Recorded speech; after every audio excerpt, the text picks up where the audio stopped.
Buenas tardes. No sé si me están escuchando. Sí, se te escucha perfecto. Bueno, muy bien. Entonces, les damos la bienvenida a todas y todos al espacio del Salón Oval de la Universidad Nacional. Estamos muy contentos de tener al profesor Michel Agier. Esta idea surge de una colaboración estrecha entre Thierry Lull, Claudia Duque, que se encuentra en Canadá, y yo, para poder, digamos, hacer posible este evento. Entonces aquí estamos representando a SIUR, estamos representando a la red antropourbana y al grupo de estudios sociales de la vida urbana. Eh, entonces es un placer, Michelle, tenerte, te damos una calurosa bienvenida. Gracias. Voy a hacer algunas anotaciones acerca de cómo Michelle también está aquí, y es que fue invitado por Patrimonio Cultural de la Universidad al espacio de Fragmentos, en donde se va a presentar mañana una conferencia sobre hostilidad y solidaridad en el mundo de hoy, ¿no? Bueno, y en el caso nuestro, pues aprovechamos esa invitación para poder tener una conversación con Michelle, digamos, vamos a organizar de la siguiente manera. Yo voy a hacer unas dos preguntas, Thierry va a hacer otras dos preguntas y Claudia desde Canadá va a hacer otras dos preguntas, y luego pues Michelle responderá. Después abrimos preguntas, 3 en el auditorio para las personas que están presencialmente y 3 para las personas que están conectadas al Zoom. Entonces, esto para que ustedes lo tengan en cuenta. Las personas que están conectadas virtualmente deben hacer clic en una pestaña que se llama Interpretaciones, ¿verdad, Jason? Abajo, digamos, en su pantalla. Y entonces allí tienen la opción de ver la dirección de la traducción. Sí. Bon, alors je vais commencer. Michel, bienvenue. Et je voudrais commencer pour faire... perdona, no sé si Claudia tienes algo que decir. No, ¿No? desearles una bienvenida a todos nuevamente y agradecer este espacio, tanto a las personas que se están conectando virtualmente como a las personas que se encuentran en sala. Y pues para nosotros un gusto muy grande tener a Michel Agier y también pues la colaboración que estamos realizando con Thierry Rull. Donc, puedes comenzar. Alors, la première question va diriger à connaître un peu comment votre trajectoire s'est déroulée comme anthropologue, non? Et comment est-ce que vous avez découvert l'anthropologie? Comment est-ce que vous êtes devenu anthropologue? Et un peu que vous parliez de votre trajectoire, non? Ainsi que, bon, je sais que vous avez fait un travail en Colombie, à Tumaco et à Cali. Alors, elle peut faire référence à ces travaux et ce que vous avez découvert dans ces travaux. Merci, bonsoir tout le monde, ici et à distance donc. C'est un plaisir pour moi de discuter avec vous. Je vous remercie pour cette invitation et je vais commencer à répondre. On va rester sur ces deux langues, en français et en espagnol pour la traduction. Merci d'avance à la traductrice. Comment j'ai découvert l'anthropologie? C'est une question tellement vaste que je vais peut-être pas y répondre tout à fait. J'ai deux éléments personnels parce que je crois qu'il va falloir aller vite aussi pour ne pas trop développer. Chaque question pourrait être un très long développement à soi toute seule. Je mentionnerai simplement deux choses. J'ai eu une vie dans l'enfance et l'adolescence liée à beaucoup de mobilité dans le monde, et donc le fait de me déplacer dans le monde ne me faisait pas peur, pour le dire d'une manière très directe. J'avais déjà une image du monde, voyager au Sénégal, au Pakistan, en Indonésie, étant étudiant aussi dans d'autres pays européens, donc j'ai toujours beaucoup voyagé. Donc pour moi, c'était quelque chose qui faisait déjà un peu partie de mon monde. Et puis, j'ai hésité d'abord avec la philosophie, où j'ai d'abord fait 2 années de philosophie, Puis, voulant me retrouver dans le monde plus que ou autant que dans les idées, j'ai opté pour ce qui était possible à ce moment-là, de faire une filière en sciences sociales et plus précisément donc en anthropologie et sociologie. J'ai eu la chance d'avoir deux professeurs qui m'ont particulièrement marqué, que vous ne connaissez pas, mais qui méritent cependant d'être connus. L'un d'eux est quand même très connu, c'est Gilbert Durand, qui a écrit beaucoup de choses sur les structures anthropologiques de l'imaginaire et qui m'a introduit à toute cette dimension de l'importance des représentations, des visions, des images et des imaginaires dans la vie sociale. Et donc c'est quelque chose qui pour moi est toujours très présent. Et l'autre est un ethnologue qui m'a initié, si on peut dire, à l'ethnographie par l'ethnographie rurale.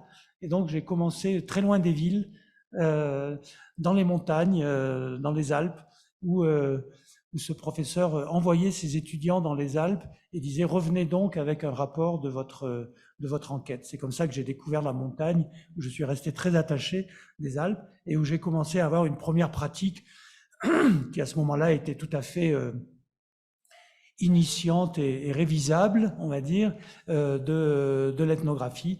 Et en combinant ces deux éléments d'une expérience du monde et cette expérience de l'anthropologie et de l'ethnographie, quelque chose s'est présenté assez naturellement pour moi quand je suis arrivé en 3e ou 4e année d'études. C'était de faire de l'anthropologie dans les pays du Sud, de sortir de mon monde, ou ce qui était considéré comme mon monde français, européen, pour aller me mettre en relation avec le monde. Donc ça a inclus aussi pour moi une rupture avec la nation française, avec l'idée de la France. J'ai vécu très longtemps, à un moment donné, enfin jusqu'à il y a peu de temps, je ne dirais pas depuis combien de temps, mais jusqu'à il y a peu de temps, je pouvais dire, et j'étais très fier de dire, que j'avais vécu plus longtemps hors de France qu'en France, tout en ayant la nationalité française. Mais voilà, donc je peux dire, voilà, comme on le dit d'une manière très simple, le sentiment d'être citoyen du monde, tout en ayant une carte d'identité, une carte de nationalité française.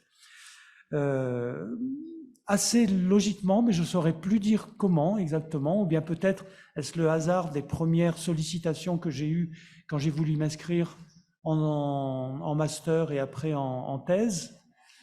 Les premières propositions que j'ai eues se sont trouvées en Afrique, d'abord en Côte d'Ivoire et après au Togo. Et donc c'est dans le petit pays du Togo que j'ai commencé un grand projet qui a été ma thèse et dont j'ai gardé après beaucoup de traces. Et j'en parle encore même pas dans le dernier, mais dans mon avant-dernier livre, je parle encore de cette enquête avec les commerçants et les migrants Haoussa dans cette condition d'étrangers qu'ils avaient dans le pays du Togo où je menais mes enquêtes. Donc c'est un premier terrain pour moi qui a duré 2 ans et qui a été très, très important. Je suis arrivé en Colombie, pour raccourcir un peu, là je parle déjà trop, je suis arrivé en Colombie après plusieurs étapes, et notamment une étape très importante pour moi, qui était l'étape du Brésil, qui m'a introduit vers l'Amérique latine.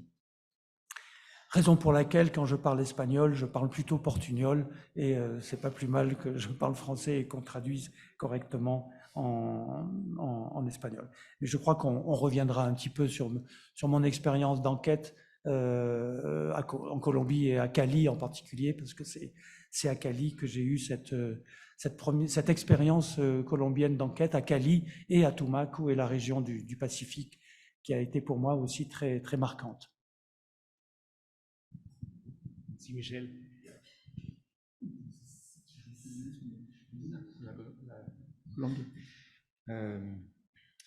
Donc la question suivante porte justement sur ton expérience en Colombie. Donc la question c'est, tu as passé un certain temps en Colombie, comme tu viens de le raconter. Donc on te demande de raconter un peu plus cette expérience, okay. Les résultats aussi, qui ont été les plus importants, les plus remarquables dans les recherches que tu as faites. D'accord. Alors, du coup, ça enchaîne très directement. Parce que je suis arrivé en Colombie après avoir eu une longue expérience de plusieurs années au Brésil, à Salvador de Bahia, où j'ai vécu 7 ans au Brésil. Et avec une très longue intégration, familiarisation, participation à la vie sociale, à la vie universitaire aussi brésilienne, à Bahia, à Salvador de Bahia.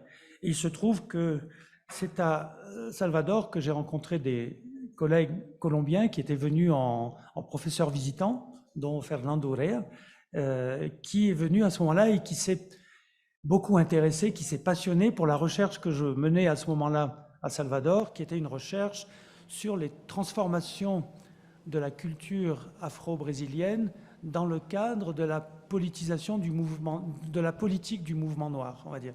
C'était à la fois la question politique de l'émergence des revendications raciales et sa traduction dans la transformation de la culture afro-brésilienne ou en culture afro, comme on a dit, qui s'est manifestée dans le carnaval principalement. Et donc mon terrain a été finalement une anthropologie du carnaval et une anthropologie de l'africanisation du carnaval, comme on l'a dit au Brésil. Donc la proposition qui m'a été faite par ce collègue de Fernando Rea a été de dupliquer un peu, de continuer, de prolonger cette recherche à Cali tout en intégrant les éléments de la migration et de l'importance de la région Pacifique dans la formation de la culture calegne, et de voir aussi quels étaient un peu les éléments de la transformation politique, de la transformation culturelle à Cali. Donc ça a été ma première problématique, mon premier terrain, où avec les collègues de l'Univalle et de Cali, avec d'autres collègues français qui se sont ajoutés à ce projet, notamment Odile Hoffmann, qui est une géographe qui a beaucoup travaillé sur les territoires des comunidades negras dans le Pacifique. Nous avons mené cette recherche qui était pour moi très intéressante, celle en particulier qui s'est située à Tumaco, où là, à la fois dans l'étude du carnaval de Tumaco, mais aussi de l'histoire de la ville, de l'histoire du peuplement de la ville, de la place des populations afro-colombiennes dans la région et dans la ville de Tumaco, et dans la migration vers Cali. Tout ça a formé une problématique, une recherche très centrée sur à la fois la transformation de la culture afro-colombienne. Et je me suis beaucoup intéressé, par exemple, au rôle à ce que devenaient les légendes et les visiones, les espantos, les visiones du Pacifique, quand ils étaient réinterprétés comme des éléments d'une culture afro dans le cadre du carnaval de Tumaco, par exemple, ou dans les productions culturelles en général, dans le curulao, dans les danses, toute la nouvelle culture afro-colombienne qui s'est formée à ce moment-là. Et donc là, à ce moment-là, il y a eu en même temps une certaine fixation culturelle, une invention culturelle et une politisation au sens, non pas de la politique politicienne, mais au sens où cette construction culturelle permettait aux populations afro-colombiennes de faire entendre leur voix, aussi bien localement que internationalement. Et cette dimension-là m'a intéressé, puisque les organisations culturelles du Pacifique colombien étaient et sont toujours, je crois, très liées avec des ONG, des organisations onusiennes, internationales, l'UNESCO, etc., etc. Et donc, elles obtenaient un soutien aussi comme ça, qui se traduisait comme une forme de soutien politique. Voilà pour cette recherche. L'autre aspect, c'est que cette recherche s'est passée en 97, 98, 99, et vous savez que cette période, en Colombie en général, mais aussi à Cali et à Tumaco, était une période de très fort développement de la guerre intérieure et donc des déplacements de population. Je me suis trouvé à Cali à enquêter avec mes collègues dans le quartier de Agua Blanca, même plus précisément dans le sous-quartier de Charco Azul. Et là, ce que j'ai vu, c'était effectivement des migrants qui venaient de la côte pacifique, mais qui venaient en tant que migration forcée. Et donc, je me suis interrogé à ce moment-là sur la question des migrations forcées, des déplacés internes. Et c'est ce qui m'a finalement, ça a été pour moi, c'est très important, puisque ça a été un peu le point de départ. C'était la question de que deviennent les gens qui sont comme ça dans une trajectoire de déplacement forcé. Ils urbanisent les marges, c'est-à-dire ils gonflent les marges de Cali, les marges de Bogota, les marges de Medellín. Ils sont donc des facteurs d'urbanisation, mais ce qui se pose, c'est la question de leurs droits du point de vue de ce déplacement forcé.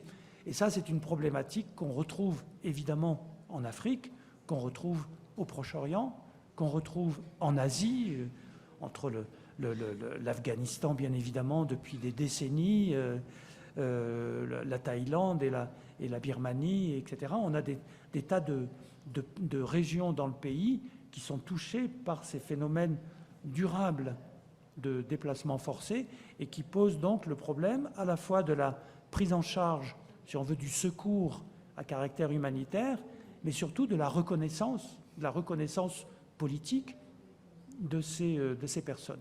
Alors la reconnaissance politique, on peut dire que dans le cadre des déplacements internes, comme en Colombie, c'est des gens qui sont toujours citoyens comme les autres, ils sont citoyens du même pays. Mais du point de vue des droits sociaux qui peuvent être attachés à cette citoyenneté, en tant qu'ils ont une expérience de violence particulière, ça pose évidemment des problèmes de prise en charge. Qui prend en charge, selon quel droit et sur quel territoire.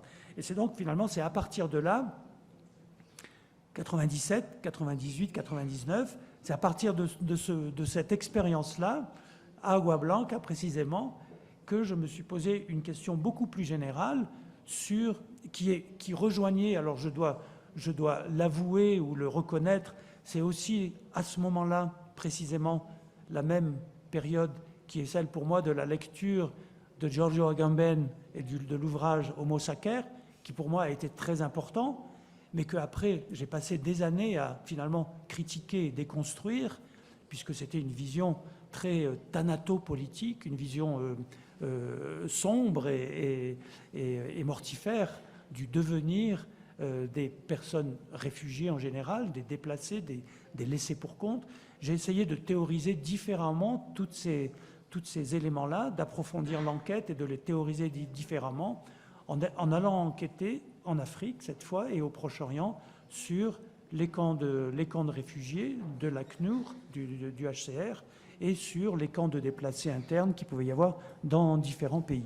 Et donc, je peux dire d'une certaine façon que cette expérience colombienne, pour moi, a été le point de départ d'un ensemble de recherches de terrain et de réflexions que j'ai eues encore jusqu'à maintenant.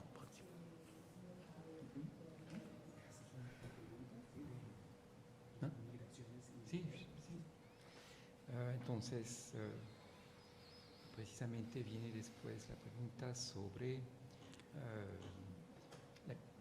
en français. La question des migrations voilà, et des réfugiés. On y arrive, très bien. Voilà, c'est ça.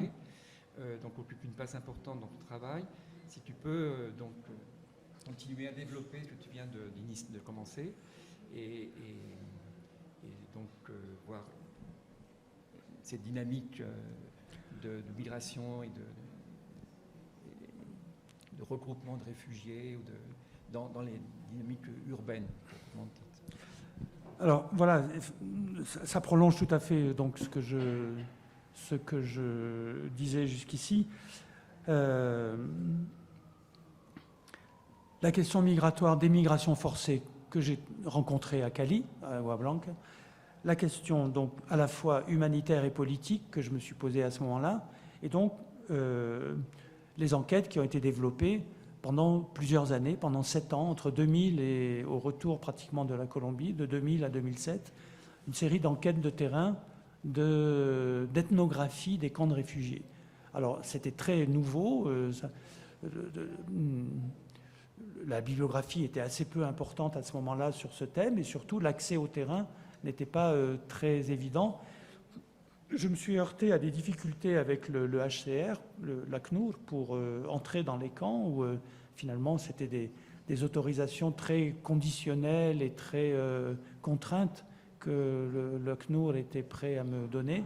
Et donc c'est plutôt en collaboration avec Médecins sans frontières que j'ai pu mener ces travaux pendant toutes ces années, en coopération et même en collaboration, puisque ensuite, et ça a été important aussi bien pour moi, pour mon engagement personnel, que du point de vue de mes enquêtes de terrain sur le dispositif humanitaire, j'ai été élu membre du conseil d'administration du board de Médecins sans frontières de 2004 à 2010, un moment qui a donc à recouper aussi la période de mes enquêtes.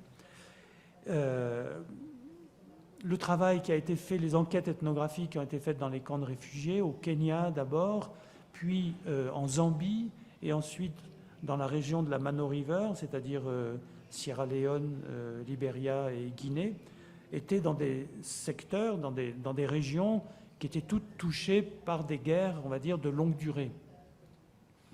Le Kenya, c'était les guerres du Soudan et évidemment de la Somalie, et donc les réfugiés étaient dans des camps depuis de très nombreuses années, et là maintenant, donc c'est des camps qui ont été ouverts en 1991 et qui sont toujours là.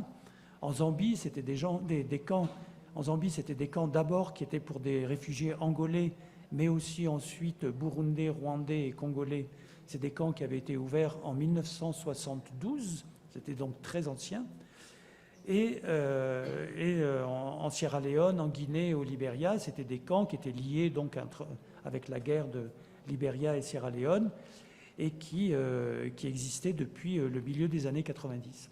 Donc c'était des camps qui étaient inscrits dans la durée, ou en tout cas des situations qui étaient inscrites dans la durée, où à la fois j'ai travaillé sur la, on va dire, l'anthropologie critique ce que j'ai appelé le gouvernement humanitaire, c'est-à-dire le fait que certains espaces sont cédés par les États-nations à des organisations humanitaires, des organisations internationales, en cédant des espaces pour ces personnes qui sont là. Et donc j'ai fait le lien à ce moment-là entre le fait d'être traité en vulnérable du point de vue des organisations humanitaires et le fait d'être des indésirables du point de vue politique. Très factuellement, je dirais dire, c'est-à-dire les États n'en veulent pas, c'est-à-dire même sans jugement de valeur particulièrement. Alors évidemment, on peut le voir en revenant avec l'actualité aujourd'hui même, aujourd'hui, ce qui se passe en Europe par exemple, avec le fait de rejeter les migrants qui arrivent en bateau de Méditerranée, et la question qui se pose partout, c'est de leur trouver un lieu finalement, et le ministre de l'Intérieur français a trouvé une formule très récemment qui ressemble énormément à la formule des camps de réfugiés, puisqu'il a dit ce bateau que l'Italie ne veut pas accueillir, finalement nous acceptons qu'ils accostent sur nos ports, mais nous faisons en sorte qu'ils ne soient pas sur le territoire français. Et donc on crée un espace, cet espace est hors du territoire français. Et c'est exactement finalement la formule, si on la regarde du point de vue de la critique politique, si on veut, c'est exactement la formule des camps de réfugiés. Mais dans les camps de réfugiés, effectivement, tout ça est mis d'une manière plus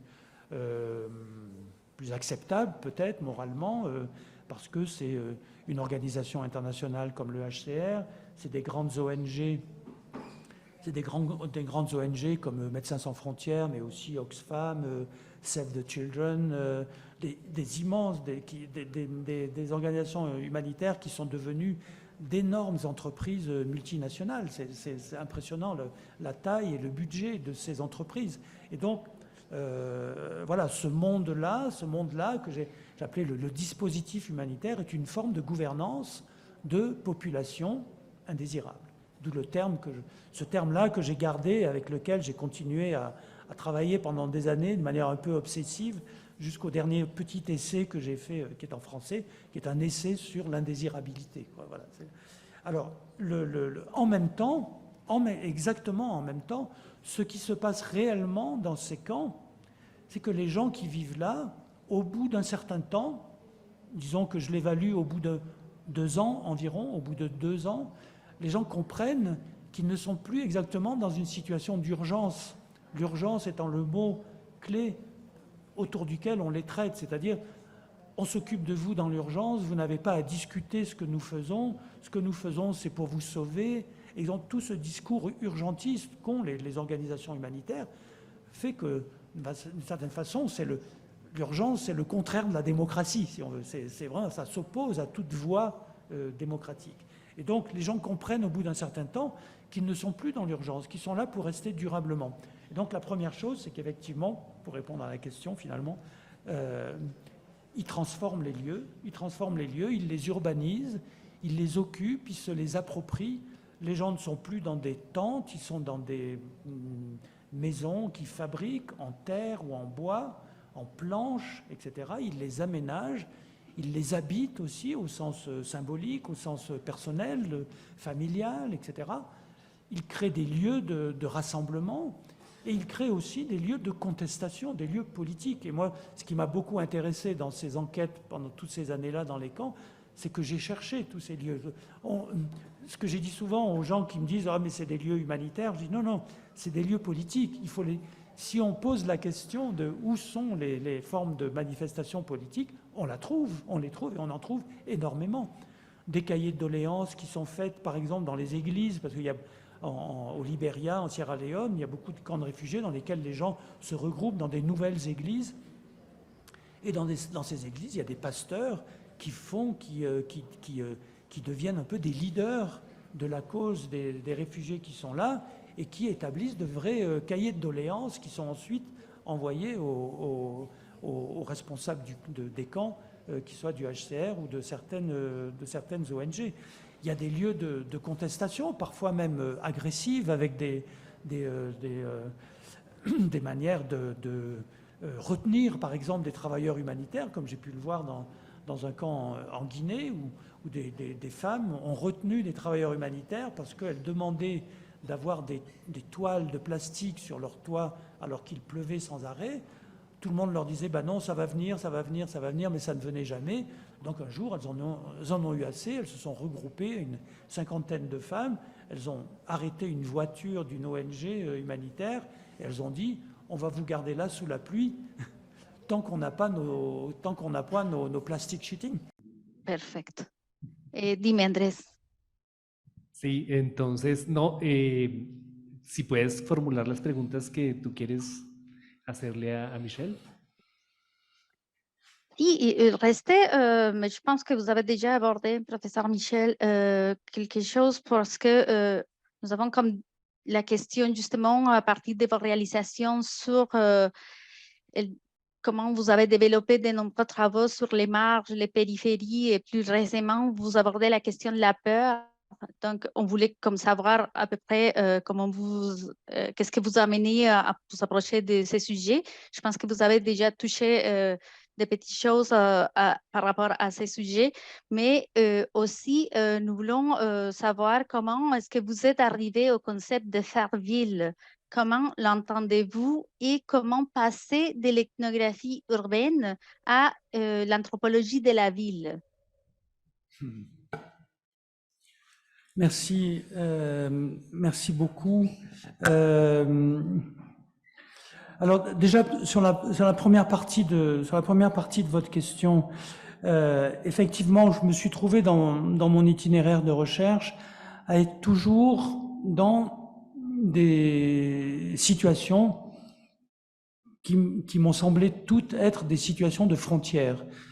Évidemment, les frontières nationales, mais aussi les frontières urbaines avec des séparations de quartiers. Par exemple, mon tout premier terrain dont je parlais tout à l'heure, à Lomé, au Togo, était un terrain qui s'est développé en fait sur un quartier d'étrangers. Et donc ce quartier d'étrangers lui-même formait comme une frontière autour de lui, ou une limite autour du quartier, mais lui-même était toujours à la frontière de la ville.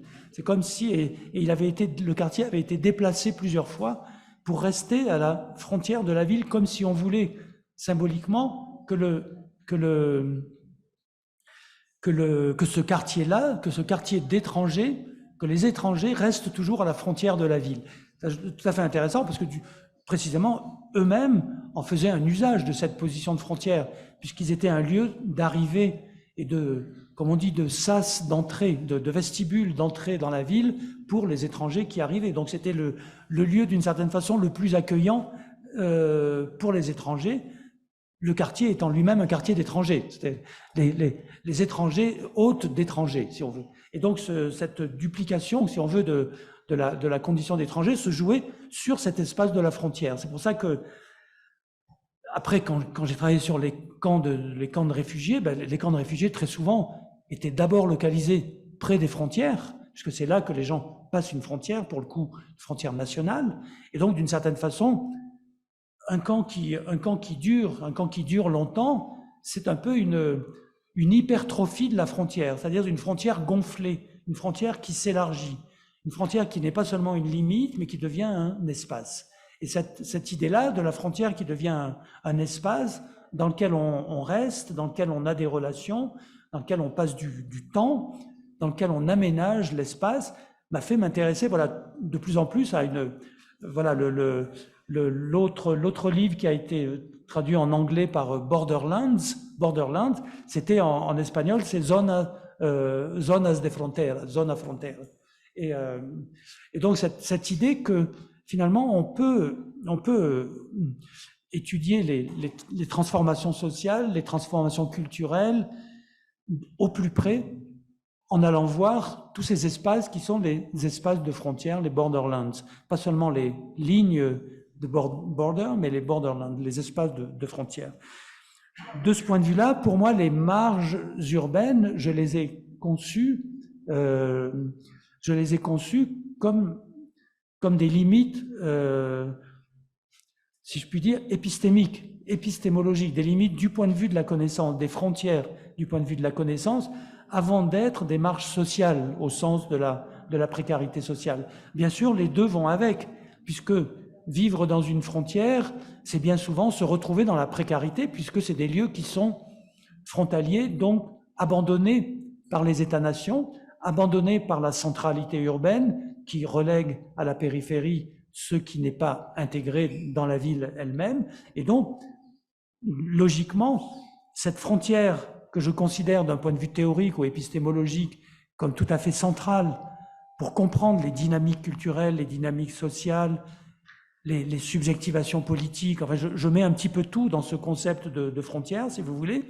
En même temps, il se concrétise, il se matérialise dans des zones urbaines qui sont des zones marginales et des marges, disons, de la marginalité sociale. Mais ça n'est pas d'abord la marginalité sociale qui m'a intéressé, c'est le fait d'être espace de frontières. Alors comment est-ce qu'on passe de cette ethnographie-là au faire ville, c'est-à-dire à ce qui fait de la ville? Mon point de départ, il est un peu toujours, il est toujours celui que je viens d'évoquer, c'est-à-dire qu'on est dans des situations, et je l'ai expérimenté aussi en travaillant sur des quartiers de favela à Salvador au Brésil, ou à Agua Blanca à Cali, mais aussi dans des quartiers au Togo, en Afrique, qu'on appelle des quartiers déguerpis, c'est des quartiers qui sont expulsés vers la marge, ou bien évidemment, les camps de réfugiés ou les camps de déplacés que j'ai considérés comme des espaces, on va dire, urbains ou au moins proto-urbains, c'est-à-dire ayant un devenir urbain, pouvant devenir urbain. Ce qui veut dire que la notion de faire ville, pour moi, elle part d'une conception de la ville que certains appellent la ville par en bas. Et c'est une définition qui ne me plaît pas beaucoup parce que ça voudrait dire qu'il y a un haut de la ville et qu'il y a un bas de la ville. Et justement, mon épistémologie, elle consiste à rompre avec ces hiérarchies-là. Et donc, ça n'est pas la ville d'en bas, c'est une autre ville. C'est une autre représentation de la ville. C'est une ville qui est faite par les pratiques, par les représentations, par les relations des citadins. Et en particulier, on va dire méthodologiquement, c'est d'autant plus visible que l'institutionnel est très peu présent, que l'État est très peu présent. Et donc, quand je parle de ces lieux de marge, de lieux de frontières. C'est précisément des lieux qui se définissent par le fait que c'est l'État où c'est le pouvoir central, c'est l'État ou la ville comme autorité politique qui définit sa marge, qui dit toi tu es dehors et toi tu es dedans. Et donc ce dehors, cette limite entre le dehors et le dedans, c'est là où se joue ce faire-ville. Ce faire-ville qui peut être celui de gens qui sont là, tout simplement, des gens qui sont là et qui s'organisent pour survivre physiquement, matériellement, pour survivre socialement, pour recréer des socialités, pour recréer des représentations, des récits de leur histoire. Et c'est tout ça qui m'intéresse, c'est tout ça qui fait la consistance de ce faire-ville, comme étant aussi ce que j'avais appelé dans un autre travail avant, une invention, des gens qui inventent leur ville dans des contextes où, précisément, la ville ne leur est pas donnée d'avance. Ça recoupe toujours cette thématique aussi de la... vous savez, l'historien Jules Michelet avait fait l'histoire de la ville de Rome, et il avait expliqué que finalement, Rome a été créée parce qu'on a cédé à des étrangers un espace dans la vallée, entre deux collines, et on leur a dit, à ces exilés, on leur a dit, vous pouvez vous mettre là. Or, c'était des gens malfamés, c'était des indésirables dans une autre ville qui n'avaient pas voulu d'eux. Et eux, on leur avait dit, mettez-vous sur cet espace vide. Et cet espace vide est devenu Rome. Et donc, Michelet traduit cela en disant, de l'exil naît la ville. La ville est née de l'exil. Et donc, cette logique-là, ce processus-là, je le retrouve comme un petit peu une démarche, épistémologique dans ce faire-ville, cette fabrication de la ville à partir de ces espaces où il y a rien ou presque rien, on va dire. Nous avons, pour conclure cette première partie, avant de faire des échanges avec les participants, nous considérons important de faire le point sur quelles sont, selon votre critère, les contributions que l'anthropologie urbaine peut faire dans le domaine des études urbaines. Peut-être que c'est ça la réponse, justement, ce que fait l'anthropologie urbaine. Moi, il y a très longtemps, la question que je m'étais posée était exactement la réciproque de celle-là. C'était qu'est-ce que les savoirs urbains apportent à l'anthropologie? Et donc, on peut retourner la question et dire, je vous regarde là, mais je crois que c'est là-bas que je dois vous regarder, on peut retourner la question et dire... qu'est-ce que l'anthropologie apporte aux savoirs urbains? Moi, il m'avait semblé que l'étude urbaine des anthropologues apportait un certain nombre de regards, on pourrait dire de méthodes, mais de regards qui peuvent servir pour l'anthropologie en général, mais qui peuvent servir aussi pour les études urbaines en général. J'avais trois éléments, j'ai trois éléments qui me semblent importants. Le premier, c'est la question de l'individu, l'individualisation.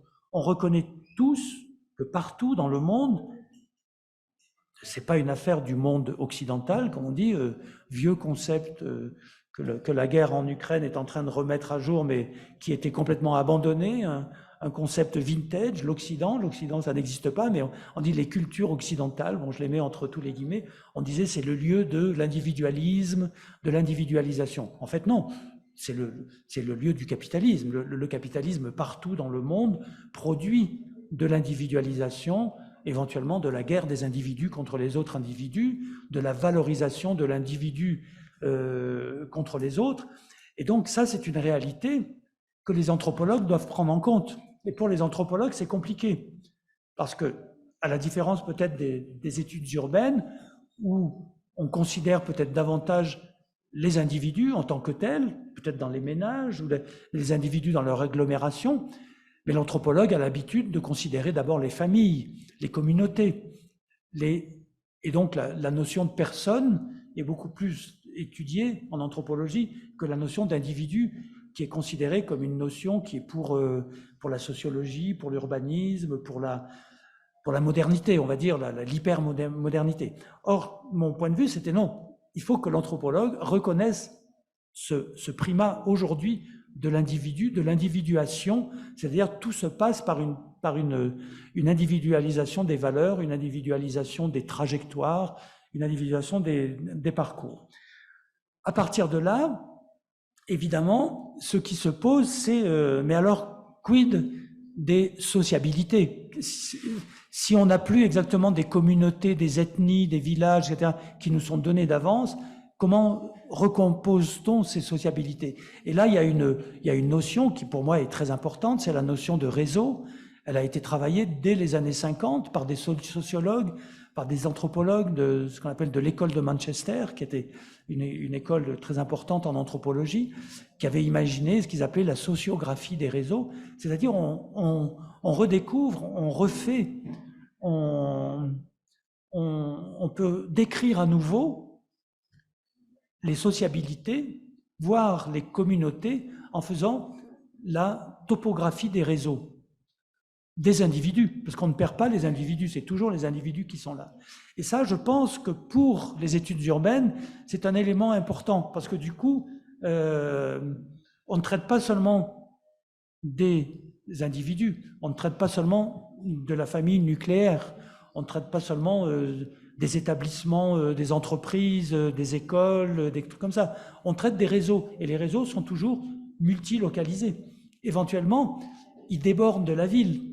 Un anthropologue qui avait écrit un fameux ouvrage, s'appelle « Explorer la ville » de Ulf Anertz, avait dit la ville est le réseau des réseaux.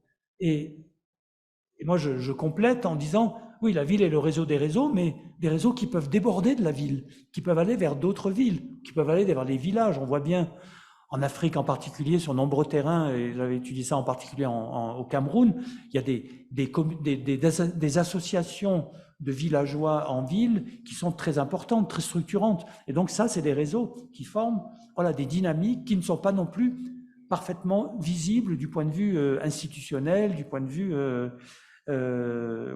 institutionnel officiel. Et le troisième concept qui m'a semblé très important, et depuis je le garde beaucoup parce que pour moi c'est central, c'est la notion de situation.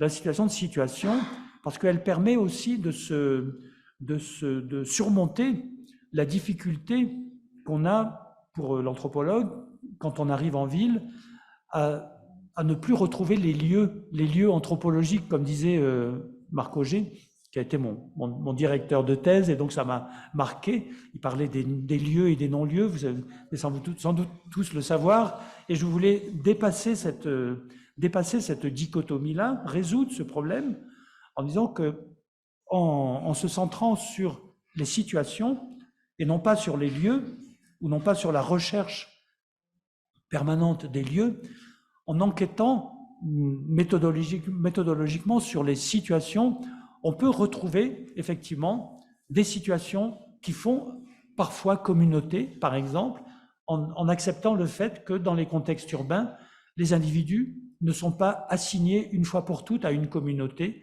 Ils peuvent être dans une communauté dans le cadre du travail, ils peuvent être dans une autre communauté dans le cadre de leur loisirs, ils peuvent être dans une autre communauté dans le cadre de leur engagement politique, ils peuvent être dans une autre communauté dans le cadre religieux, et toutes ces communautés ne forment pas une seule communauté, contrairement au modèle anthropologique du village, de l'ethnie, etc. C'est une multiplicité de communautés. Et donc on a à la fois, avec ce concept de situation, on a à la fois la prise en compte de la place de l'individualisme, de l'individualisation dans ces contextes urbains, mais aussi de la capacité des individus finalement à recomposer, même si c'est de manière provisoire, précaire, jamais définitive, jamais essentialisée, de recomposer des communautés qui, dans d'autres contextes, ont été étudiées, en tout cas par les anthropologues, comme étant des communautés définitives, on va dire, des communautés uniques, totales, voire totalitaires, englobant le tout de l'existence des individus. Là, on peut retrouver, à partir de cette approche situationnelle, et là aussi je me réfère beaucoup pour l'anthropologie à à l'école de Manchester et à toute l'importance qu'a prise l'étude des situations, non seulement les situations de contact, mais les situations coloniales. La situation coloniale, comme le disait l'anthropologue, sociologue Georges Ballandier, qui a développé ce concept-là. Et moi, j'ai continué aussi après en évoquant, dont je parlais tout à l'heure, les situations de frontières. Rien n'est jamais définitif. On est dans une société mouvante, on est dans une société liquide, comme dit Zygmunt Bauman. Et donc, si on veut saisir des choses, il faut attraper grâce à des descriptions de certaines situations qui peuvent être des événements, qui peuvent être des situations plus durables, mais qui sont des choses qui nous permettent de nous dégager de l'obsession de l'anthropologie pour les lieux. Et donc, réciproquement, je pense que pour les études urbaines, c'est aussi intéressant de voir qu'on n'est pas dans des contextes anomiques, on n'est pas dans des contextes de seulement d'hyper-individualisation, on est dans des contextes où effectivement, il y a de l'individualisation, mais il y a aussi des formes de réinvention, de liens, de réseaux, de relations, toujours en situation, en tout cas, qui peuvent exister dans certains contextes, dans certaines situations. Entonces, pasamos a preguntas, inquietudes que ustedes quieran hacer para conversar con Michelle. Adelante. Vamos a primero a tomar las preguntas de aquí de las personas que están presencialmente y después de las personas que están conectadas por el Zoom.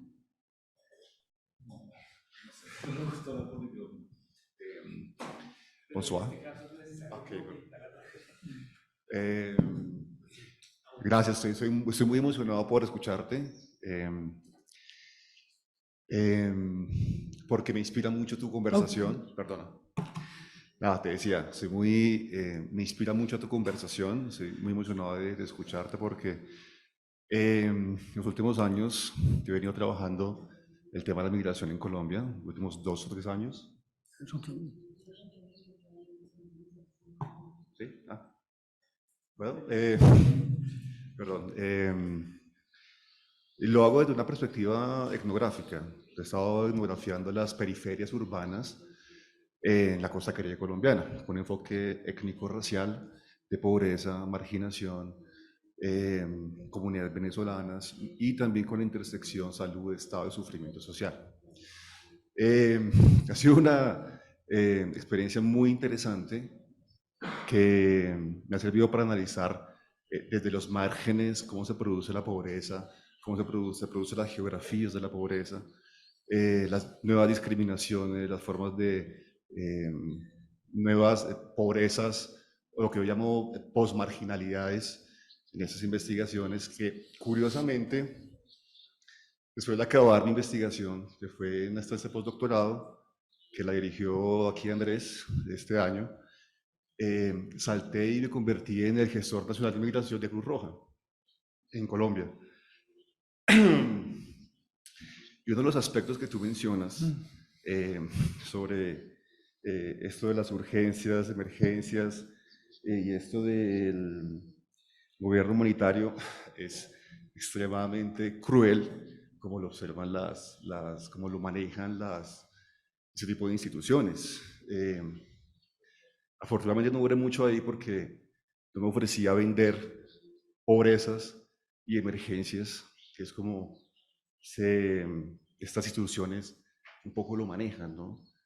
Y es eso, ¿no? Un poco quería, además, añadir a tu argumento que, además de existir un gobierno humanitario, hay un capitalismo humanitario, en el cual el migrante, en el caso de Colombia, de la migración venezolana es reciente, pero que no es reciente para el mundo de la gestión humanitaria.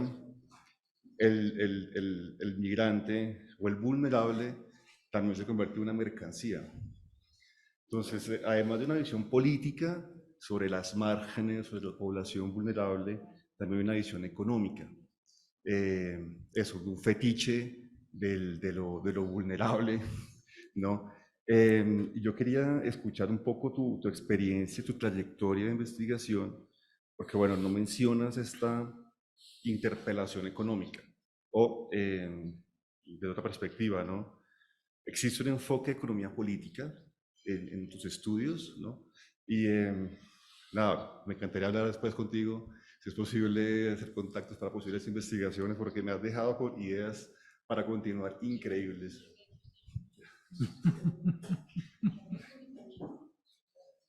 D'accord. Bueno. Merci beaucoup. On va peut-être continuer à discuter aussi après. Peut-être pour continuer la conversation, il y a quelque chose qui me semble intéressant. J'étais au Brésil il y a peu de temps, il y a 15 jours, j'étais à São Paulo, et il y a toute une discussion parce que les collègues me disaient qu'ils étaient assez révoltés. Alors, c'est lié aussi à la période Bolsonaro, mais à partir de 2017, la difficulté, enfin l'arrivée, on va dire, au Brésil de migrants, réfugiés, migrants haïtiens et d'Afrique subsaharienne a fait qu'il y a eu un rejet de la part du gouvernement de ne pas vouloir prendre en charge ces personnes qui arrivaient. Et donc, qu'est-ce qu'on a vu arriver? Disent mes collègues brésiliens, ils m'ont dit, on a vu arriver le gouvernement humanitaire au Brésil. Et donc, cette économie politique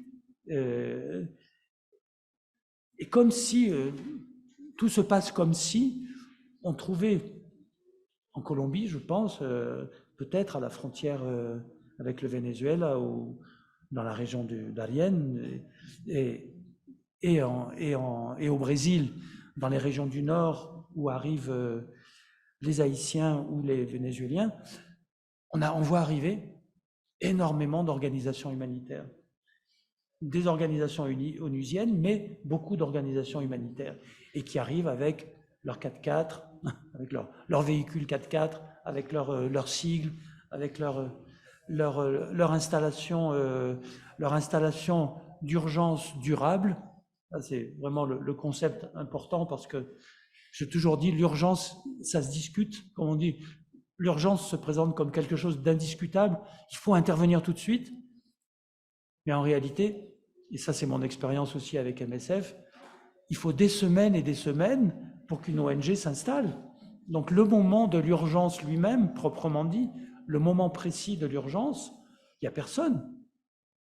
Il n'y a personne du tout. J'avais accompagné une recherche qui a été faite au Venezuela sur la catastrophe naturelle et les éboulements de terrain.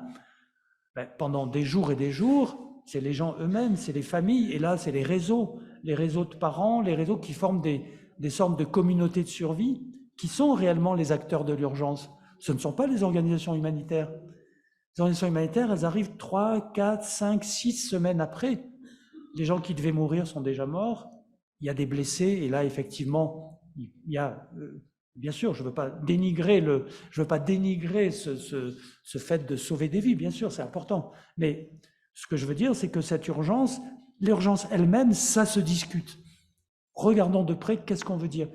L'installation, l'économie, on pourrait faire, mais je ne l'ai pas fait d'aussi près, en tout cas, que ce à quoi vous faites allusion.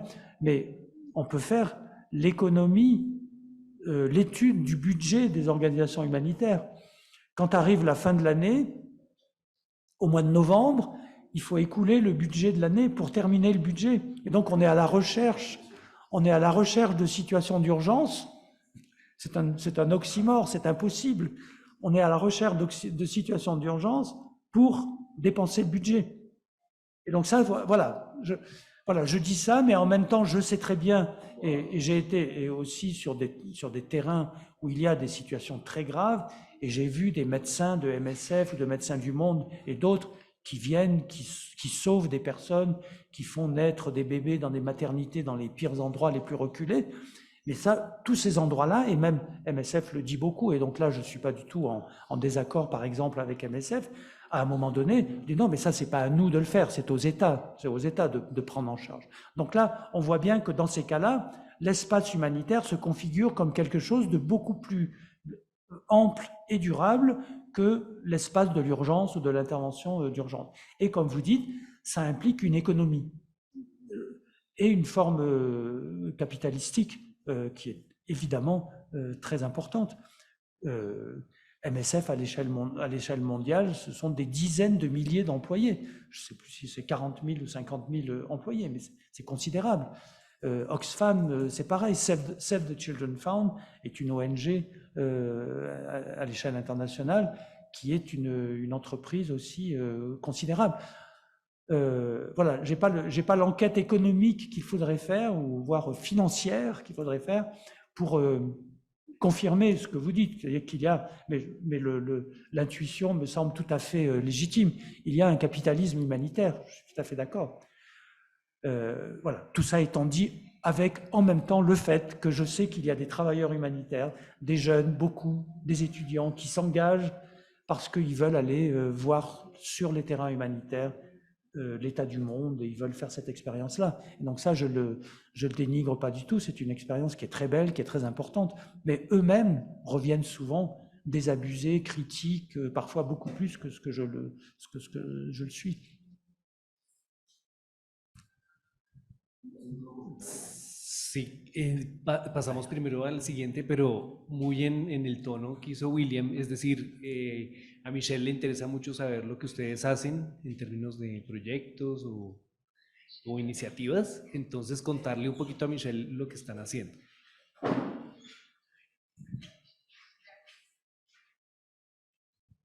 Gracias, buenas noches. Una de mis preguntas tiene que ver con eso. Mi tesis doctoral es Constitucionalismo ambiental y reconocimiento de la naturaleza o de los ecosistemas, sujetos de derecho, fundamentos filosóficos en juego para una propuesta constitucional en Colombia. Entonces, una de mis preguntas es precisamente, ¿cómo has visto en toda esta trabajo e investigación y trabajo de campo internacionales y aquí en Colombia, cómo has visto las relaciones socionaturales o las relaciones socioambientales con todo lo antropología urbana y todas las disciplinas que tú manejas? ¿Cómo has visto esa relación en la naturaleza o con la naturaleza o contra la naturaleza? Sería la primera pregunta. La segunda pregunta, pues me encantaría, en esta conversación he recibido muchos elementos que me permiten acercarme mucho más al tema de las migraciones, porque no es un tema que yo haya manejado como filósofa y como abogada. Entonces, quisiera agradecerte porque me has dado muchos elementos y me interesaría poder hacer una reseña del libro que está circulando, de este libro, que le hemos dado una mirada o una ojeada, decimos en Colombia. Así que ojalá pueda tener la oportunidad yo de tener este libro cuanto antes. Y la última pregunta es, dado que tienes conocimientos en filosofía, porque ha sido tu formación inicial y de allí en adelante partiste a las ciencias sociales y humanas, quisiera, desde estas ciencias sociales y humanas que manejas, ¿qué le pedirías a las personas filósofas, a las personas cuya profesión es la filosofía, o en modo profesional es la filosofía, qué le pedirías a ellas para estos estudios de hacer ciudad, migraciones, periferias y miedos? Muchísimas gracias.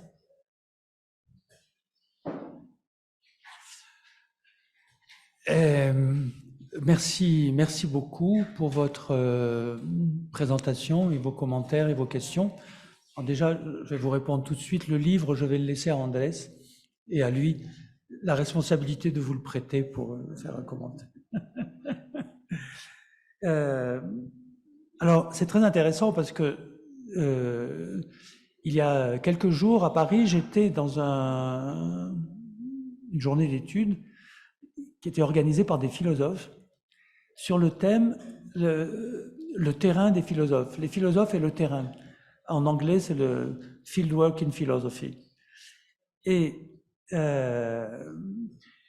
m'avaient demandé de venir pour que je leur dise à quel philosophe je me référais quand je faisais mon travail d'ethnographie. Et c'est vrai que je passe beaucoup de l'ethnographie à la philosophie, et parfois un peu moins à la bibliothèque anthropologique qui, ces derniers temps, moi, me concerne peut-être moins.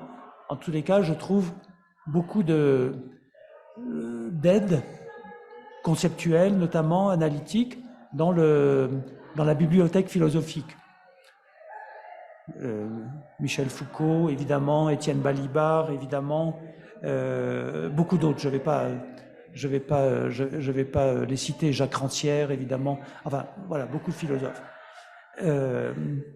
Mais ce qui est intéressant, c'est que la question que se posaient ces collègues, qui eux étaient philosophes. Alors moi, je dis, moi, je suis pas philosophe. J'ai quitté la philosophie pour l'anthropologie, mais je reste allié ou ami de la philosophie. Eux se posaient la question de savoir justement c'était quoi le terrain. Alors très souvent, le terrain des philosophes, en fait, c'est l'engagement. C'est l'engagement, voire un certain militantisme. Ça peut être le militantisme environnemental, le militantisme en faveur des migrants, etc. D'ailleurs, je peux dire aujourd'hui même, on a une situation en France très particulière avec une collègue qui est philosophe, Sophie Gigot, qui a écrit beaucoup sur le thème des migrations et qui en même temps a créé une association d'aide aux migrants.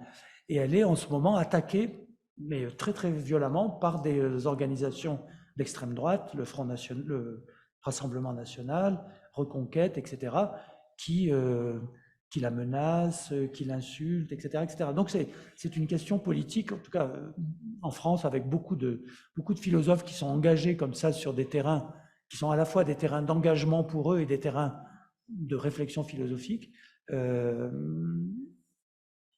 La situation est assez tendue, on va dire, en France en ce moment. Moi, il me semble que les philosophes... Alors, d'autres philosophes, je pense à ça va me revenir tout à l'heure, à un autre philosophe, je vous donnerai son nom, a repris l'idée de Michel Foucault du reportage philosophique. C'est-à-dire, c'est un type d'enquête qui consiste à visiter certains lieux pour essayer de construire un raisonnement plutôt conceptuel, quoi. Je ne suis pas très convaincu par cette méthode-là. Je suis davantage convaincu par des formes d'engagement plus proches, même si c'est des engagements, on va dire, trop militants, ça reste des engagements qui apportent peut-être plus de connaissances de l'intérieur que ce survol, le reportage, un petit peu de survol de certains lieux pour nourrir une réflexion philosophique. Ce que font ces collègues, je pense aussi à Étienne Tassin, qui est un collègue qui est décédé il y a quelques années, et qui, lui, avait essayé de produire des concepts qui pouvaient nous aider à penser la question migratoire. Par exemple, il a développé l'idée de l'exopolitique. La politique, non pas pour l'étranger, mais avec l'étranger. Et donc, la question qui posait, et lui, c'est plus une philosophie politique, on va dire, qui se pose. La question qui se posait, c'était comment créer une politique qui prenne l'étranger comme un égal en politique, du point de vue, et donc du point de vue de la citoyenneté. Et moi, j'ai repris beaucoup, on dialoguait beaucoup, et j'ai repris, avec d'autres collègues aussi, on a repris beaucoup de ces développements, notamment en disant, par exemple, que la condition migrante, il ne parlait pas des migrants, mais de la condition migrante, en référence aussi à Arendt, dont il était un spécialiste à la condition moderne, à la condition humaine. Et lui disait, la condition migrante, finalement, c'est quelque chose que nous partageons tous, que nous pouvons tous partager. Et à partir de ce moment-là, on a un regard différent sur la politique, on a un regard différent sur l'identité, sur l'ontologie, sur l'être, etc., etc. Et donc, voilà, pour moi, je pense qu'il y a beaucoup de choses où finalement, bien souvent, les concepts que moi-même je tire sont très proches de ceux que tirent certains philosophes qui vont fouiller un petit peu plus dans les terrains. En tout cas, ça dialogue. Ou un concept qui, pour moi, a été très important, qui est le concept de Foucault sur la notion d'hétérotopie. Si on étudie les camps de réfugiés, si on étudie les campements, si on étudie toutes les formes de mise à l'écart dans la frontière, dont je parlais tout à l'heure, eh bien, évidemment, le concept d'hétérotopie fonctionne, puisque l'hétérotopie est toujours un double de quelque chose qui serait propre. L'hétérotopie, c'est le topos qui n'est pas le même, c'est le différent. Et donc, ça aide l'anthropologie en général, et ça aide cette anthropologie-là des migrations et des réfugiés plus particulièrement. Alors, j'ai moins de réponses, et là, je suis beaucoup plus dans l'attente sur votre première question, parce que je n'ai pas mené d'enquête sur ce thème-là, sur les questions socio-environnementales. En revanche, effectivement, ce que je vois, comme tout le monde, c'est que la migration de type que certains disent climatique, on va dire les réfugiés climatiques, elle est indiscernable aujourd'hui, alors qu'elle est déjà très importante.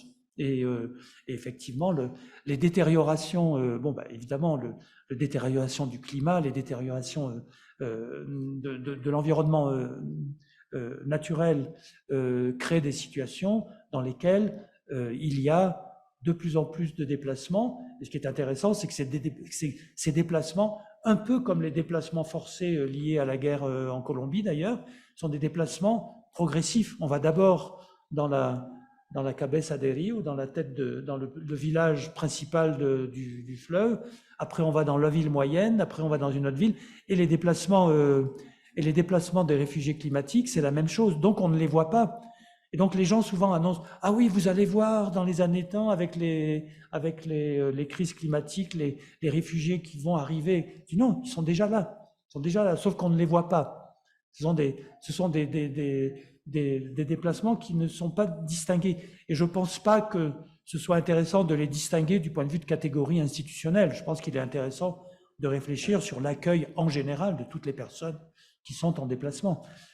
Parce que justement, on aurait énormément de mal à expliquer que tel ou tel déplacement est dû à un fait climatique, à une inondation, à un tremblement de terre ou je ne sais quoi, plus qu'à un fait politique. ¿Alguien más en la sala que nos quiera? Carolina.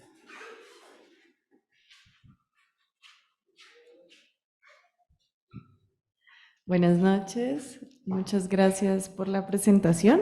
Mi nombre es Carolina Rodríguez, soy estudiante del doctorado en Ciencias Humanas y Sociales de aquí de la Universidad Nacional de Colombia, y mi proyecto de investigación y la tesis pues que está ahorita en proceso de escritura es sobre las personas callejeras, digamos que en términos franceses sin domicilio fijo, y pensando en esto de los indeseables, digamos que me queda resonando mucho la categoría de hacer ciudad y de pensar cómo estas personas pues también desde la llegada a inventan la ciudad, un poco lo que he tomado acá en mis notas, inventar la ciudad en espacios que no se les ha dado, como la calle pues también se empieza a conceptualizar como ese espacio, esa posibilidad de ocupar lugares en la ciudad. Y quisiera traer un ejemplo pues que estamos viviendo actualmente en tiempos de pandemia. Bueno, inició con el desplazamiento de la población en Vera, indígenas en Vera, aquí en Bogotá, quienes se tomaron durante el 2020 y el 2021 2 parques, que digamos interesante pensar también en estos campos de refugiados, como la instalación de estas carpas en el Parque Tercer Milenio inicialmente aquí en Bogotá y luego en el Parque Nacional, digamos, donde pues se han movido entre instituciones, no se han podido retornar al territorio y estarían en situación de calle, pensando también en esta categoría que nos propone frente a pensar siempre en situación y pensar también cómo pues la situación de calle, como es la forma también de mencionar en algunos países de Sudamérica el tema pues que investigo el asunto.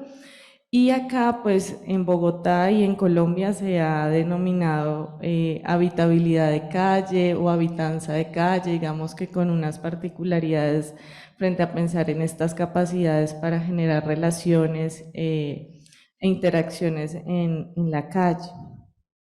quería como traerlo aquí a la reflexión porque pues es iluminador también pensar esto. Migración igual, pues mi enfoque en la investigación está más desde la movilidad, desde el enfoque de movilidad. A veces a la migración también se le llama movilidad humana, de acuerdo a la bibliografía que se consulte, pensando en estos movimientos, y me interesa mucho pues en la tesis también resaltar y reivindicar cómo las personas establecen pues estas relaciones que son de sobrevivencia, de supervivencia, y que reivindican pues también estas formas de lo que también anotaba acá, sobrevivir física, material, socialmente por medio de esas relaciones en contextos tan precarios, ¿no? Y que pueden ser también de fronteras en la ciudad, dentro de, sin necesariamente decir los márgenes o las periferias, sino en la esquina, aquí encontrándonos en el andén, en algo tan inmediato y que está en el día a día. Y ya ahí hago parte del grupo de estudios sociales de la vida urbana. Gracias. Juste une question avant de rendre le micro, pour qu'elle complète. Ce campement, este acampamento todavía está en el parque? No, ya, ok. No, c'était juste une... Il a duré combien de temps ce campement de Embera? Il est resté combien de temps sur ce parc? 2 ans, ok. Les 2 années du confinement. Ça, d'accord.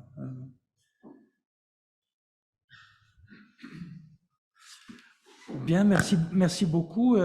C'est très, tout ce que vous dites est très intéressant. Je vous remercie. Moi, je retiens il y a quelque chose d'intéressant dans l'idée d'habitabilité de la rue. Hein, c'est vraiment bien parce que, effectivement, moi, c'est pour ça que je vous demande la durée du campement, parce qu'il y a des, j'avais vu à Asunción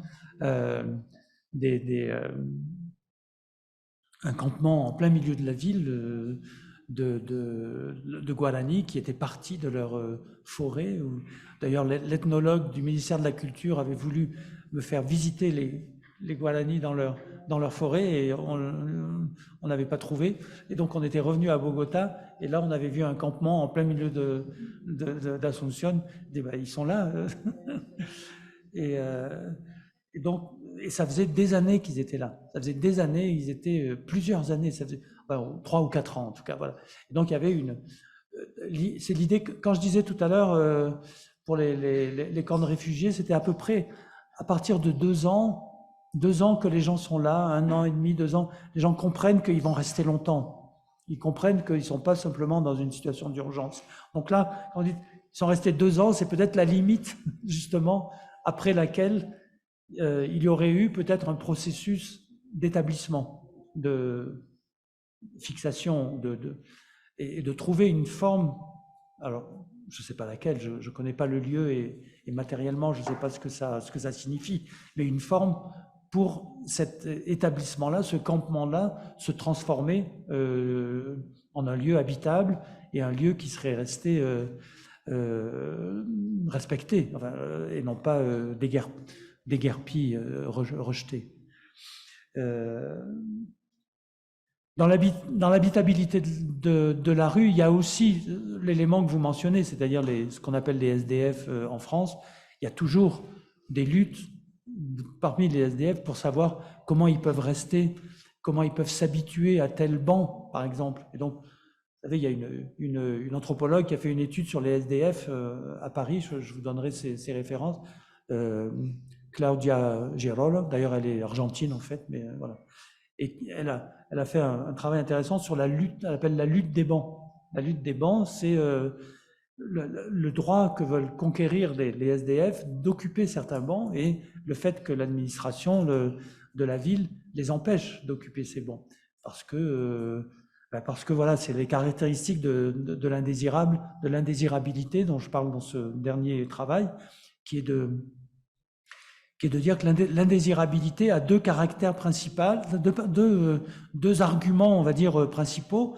L'un, c'est le dérangement, c'est-à-dire ça dérange l'ordre public, ça dérange l'ordre urbain, principalement, et on voit que dans les opérations de gentrification, il y a toujours des processus de nettoyage, comme on dit, de nettoyage de la ville, qui est un nettoyage social, souvent, de faire sortir les gens du paysage urbain, d'un paysage qu'on veut plus propre. Et donc, ces gens-là, ceux qui sont là deviennent indésirables. Et puis, l'autre argument de l'indésirabilité, c'est le danger. C'est le danger pour la sécurité de l'État. Donc, c'est l'étranger, c'est le rebelle, c'est l'ennemi politique, etc., etc.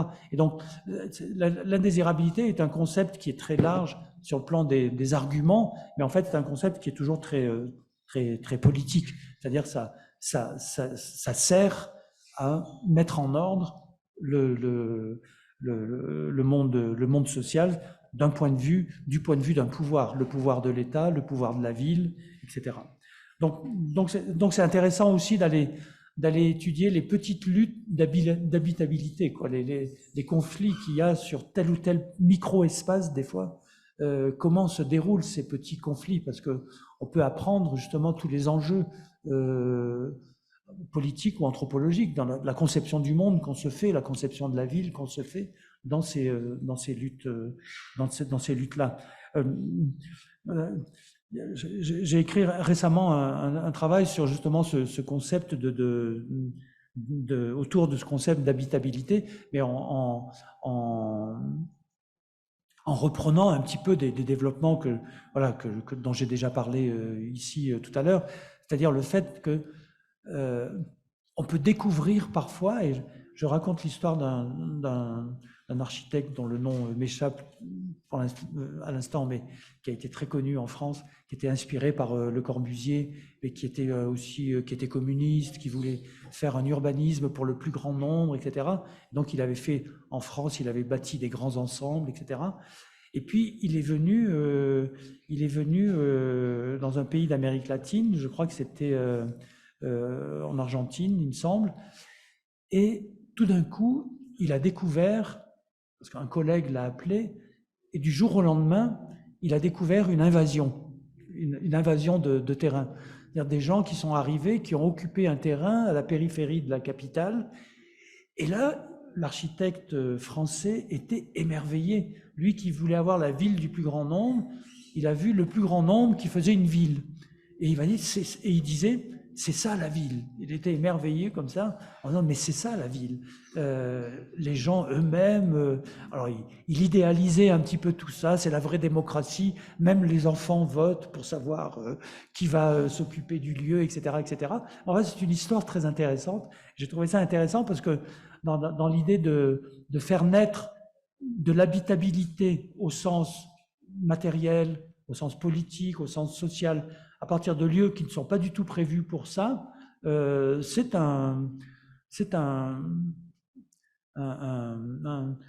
fait, un événement, c'est un événement politique, c'est un geste politique.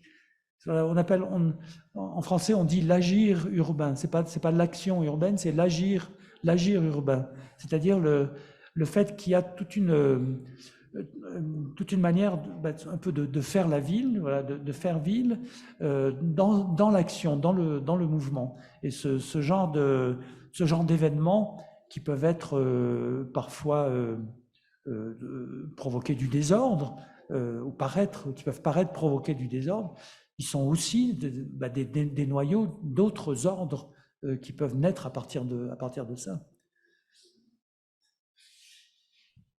Bueno, tenemos unas preguntas aquí en el Zoom. Sí, te dejo, Claudia, para coordinando las preguntas por el Zoom. Vale, tenemos 3 personas ya en el Zoom, entonces le vamos a solicitar a Elvia Isabel Casas que por favor enciendas tu micrófono y si puedes tu cámara para que puedas hacer tus preguntas. Muchas gracias, Claudia. ¿Cómo estás? Adelante. Muchas gracias por la invitación. Mi nombre es Elvia Casas, trabajo como directora de una línea de investigación en gestión territorial del soy arquitecta de profesión, pero me interesa mucho la mirada de los antropólogos frente a las interacciones entre ciudad e individuo y este ejercicio de contenidos sociales, esa visibilización de los contenidos sociales en la ciudad. A partir de las propuestas que hemos venido trabajando, me surgen dos inquietudes y quisiera conocer la experiencia que has tenido al respecto de dos temas. El primero de ellas es si en las comunidades con las cuales has entablado comunicación, has observado si estas han construido mecanismos o herramientas que les permitan participar, visibilizarse o poder agenciar sus procesos de territorialización. Viendo que esto es absolutamente importante en aras de ese sentido de urgencia duradera, en aras de generar procesos de conexión reales, ciertos, que permitan llevar de pronto un proceso migratorio o un asentamiento informal a una formalidad, sin que esa formalidad se traduzca en las formas comunes de ciudad, sino su formalidad, digamos. Y el segundo es que frente a un complejo discurso de nueva ruralidad que viene abordando América Latina desde el siglo pasado, y mirando ese fortalecimiento que ha tenido la nueva ruralidad y su mirada hacia territorios rurales, entendiendo que estos ahora sí se ven como territorios de oportunidad y de desarrollo, ¿cómo ves dentro de ese concepto de nueva ruralidad, si lo has manejado, la capacidad nuevamente de agenciamiento de las comunidades? Porque hoy la sociología habla de una nueva sociología urbano-rural, donde el discurso de borde se pierde, donde se habla de un ejercicio de interfase, donde se habla de un tema de ruptura realmente de la dicotomía urbano-rural, para establecer un ejercicio de relacionamiento que seguramente va desencaminado a un aprovechamiento de naturaleza o de orden específicamente económico.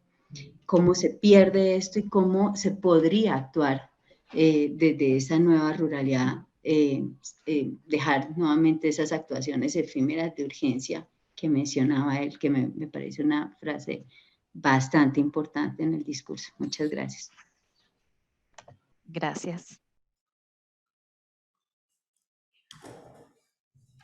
Merci beaucoup pour ces commentaires et ces questions. Sur le premier point, la visibilité ou la formalité, peut-être la formalisation de ces processus d'occupation, de transformation de l'espace, je répondrai très vite parce que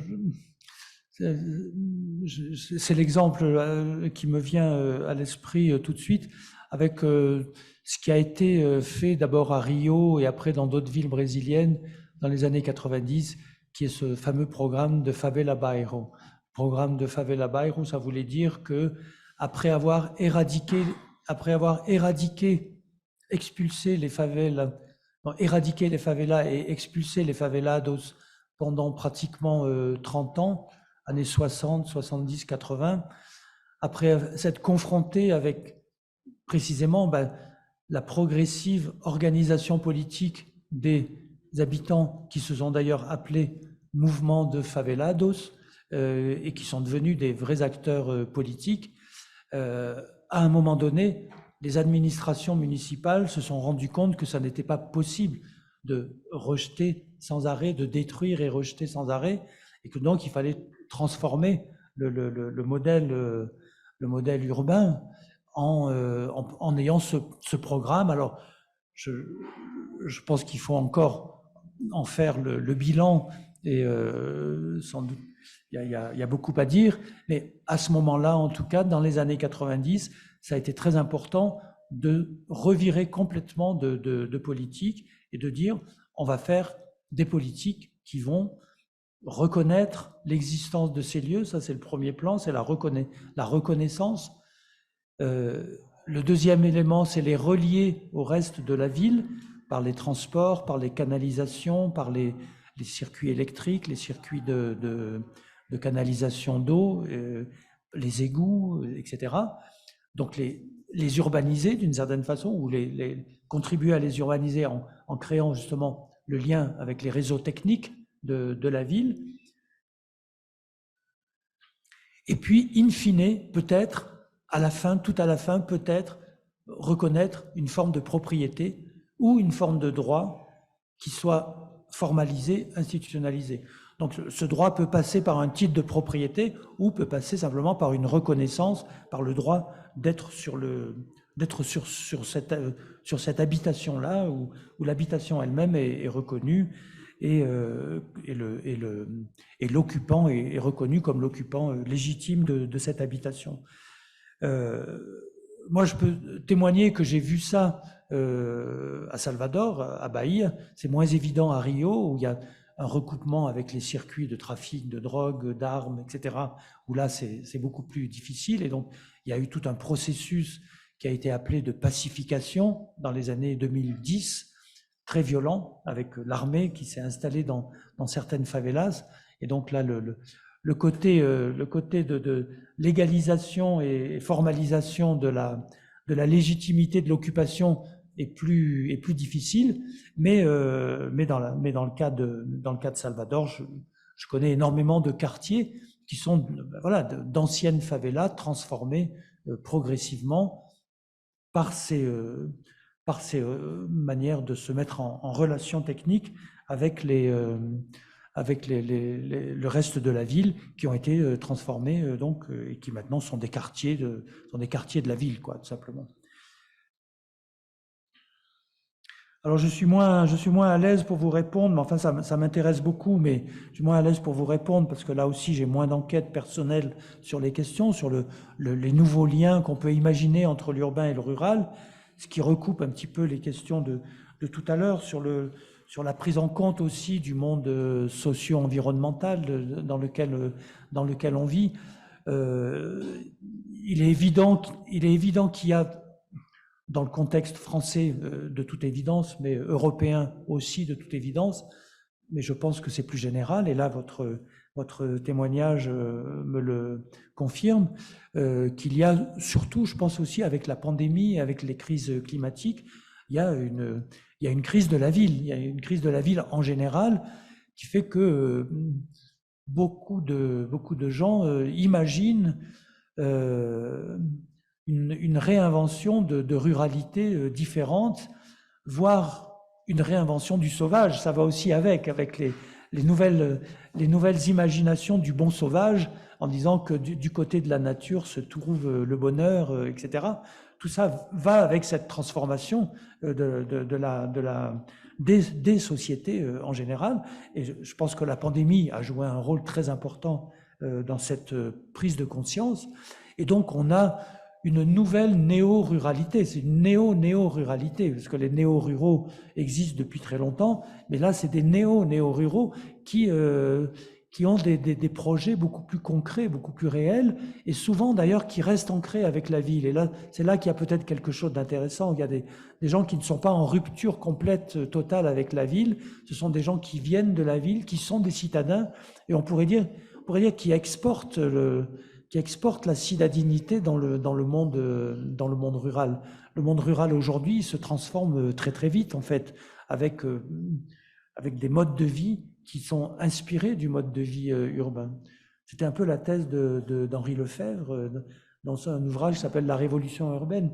Et la révolution urbaine, ça veut dire que au-delà des villes elles-mêmes, le monde entier s'urbanise, c'est-à-dire récupère les modes de vie urbains. Mais les limites de cette réflexion d'Henri Lefebvre, c'est qu'aujourd'hui, cette extension du mode de vie urbain, elle se fait aussi par une réinscription dans de la ruralité, avec de nouvelles expériences et de nouveaux projets de ruralité sur lesquels, assurément, il y a des enquêtes anthropologiques, sociologiques à faire. Bueno, gracias. Vamos a pedirle entonces ahora a Vicente González para que por favor enciendas tu micrófono y la cámara si puedes, para que hagas tu pregunta. Buenas noches para todos. Estoy ubicado en la ciudad de Quibdó. Es una pequeña ciudad del noroccidente colombiano que entre los años 1996 y 2016 se convirtió en el destino mayoritario de las víctimas del conflicto armado que afecta a esta región, llegando a albergar 67.000 víctimas, es decir, el 56% de la población actual de Quibdó es víctima de la violencia. Y hoy es una de las ciudades capitales pues, más violentas del país, con una de las tasas de homicidios más altas. Actualmente estoy investigando sobre prácticas de criminalidad en jóvenes de familias víctimas de desplazamiento forzado y estoy utilizando el concepto la experiencia de la espera, inspirado en Alain Musset, quien a su vez también se inspira en Michel Ayer en sus estudios en los campos de concentración. El segundo capítulo de mi tesis lo denomino el cuidado de la espera, donde trato de comprender las acciones adoptadas por organizaciones gubernamentales, no gubernamentales, por ONGs, por la cooperación internacional, para afrontar la experiencia del desplazamiento en la ciudad de Quibdó. Profundizar esos procesos de interacción con las víctimas me permite comprender qué manejo se le dio a su experiencia de espera y cómo ésta se prolongó o se acortó de acuerdo a la pertinencia o no de las acciones implementadas por estos actores en el cuidado de la emergencia. Al principio de la exposición de Michel Ayer, escuché la palabra cuidado en el contexto de personas que viven precisamente el desplazamiento forzado. Quisiera escucharle o saber cómo ese cuidado, que generalmente llega tarde, impacta la experiencia de la reorganización de la vida en el espacio urbano de estas personas que han sido víctimas de la violencia. Muchas gracias.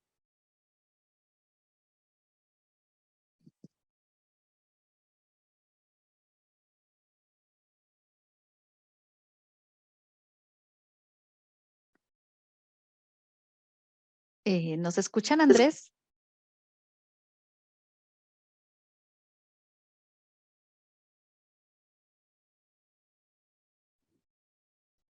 Sí, yo escucho.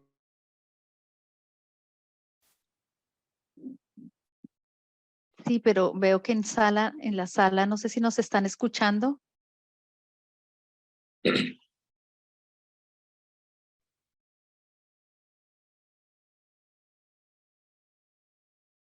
Vicente.